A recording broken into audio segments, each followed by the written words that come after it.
Well, here we are at the end of this decade, and certainly we're spending time thinking a lot about the last year. 2019 was a tumultuous year.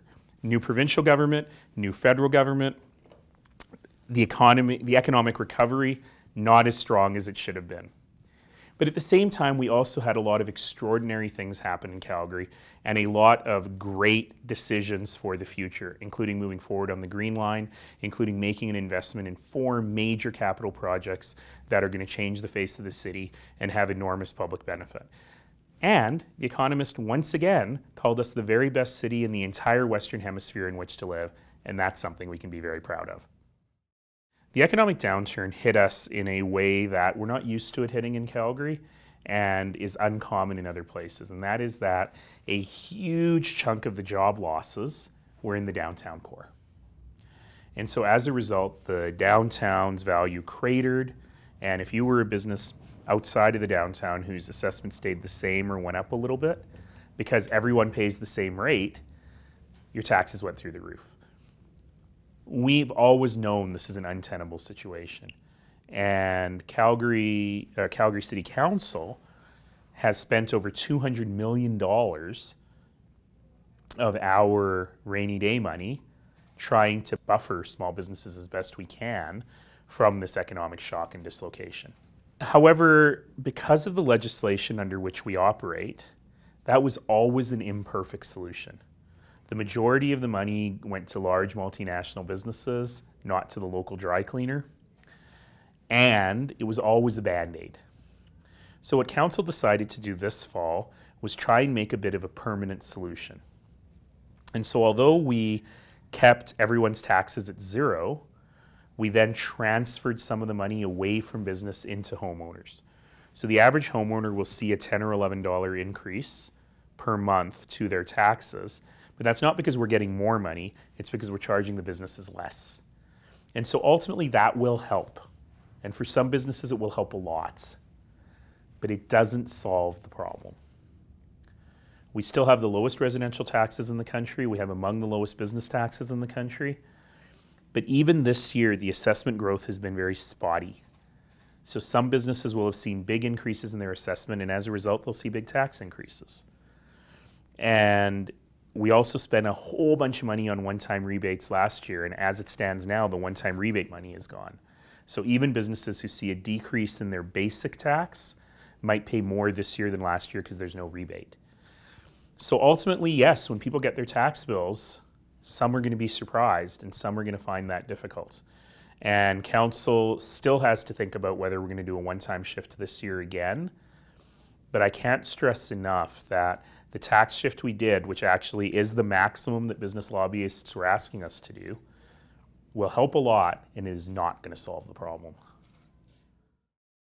It used to be that the mayor of Calgary could go out and convince a company to move their head office here, and that would be 500,000 square feet in one fell swoop.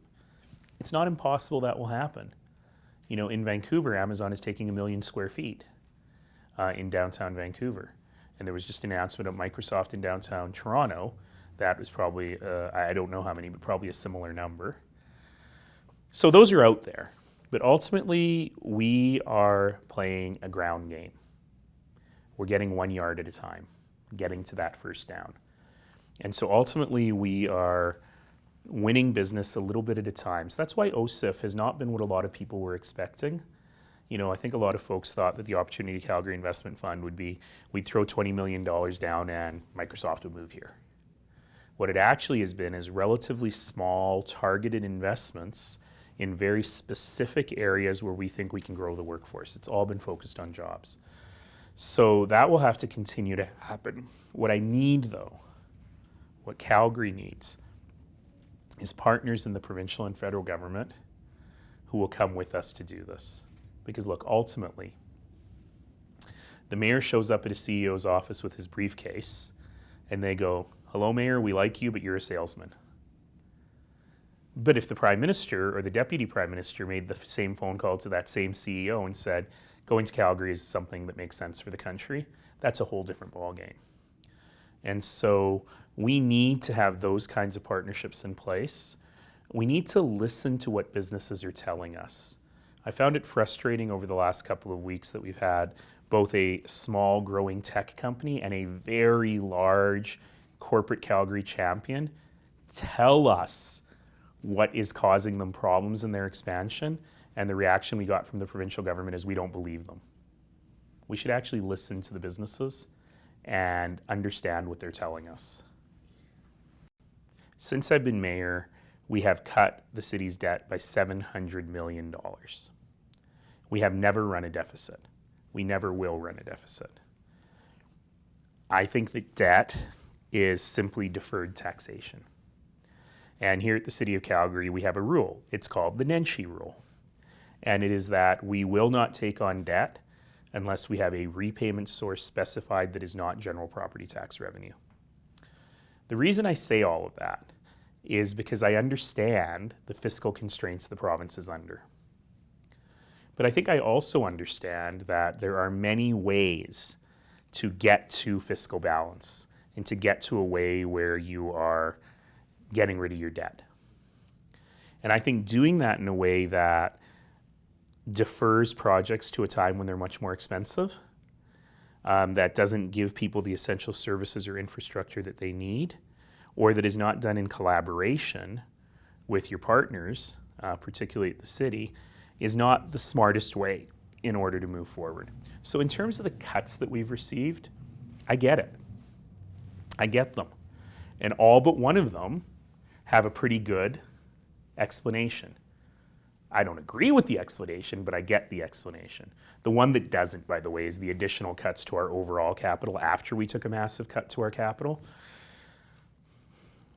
But there are ways to do this in which we can preserve the spirit of partnership and the shared outcomes we're moving towards. And if I have advice for the provincial government, I would say, not everybody's your enemy. That we can actually work together on getting stuff done, even if we don't always agree on politics. And I'm hopeful that we'll be able to get to that relationship.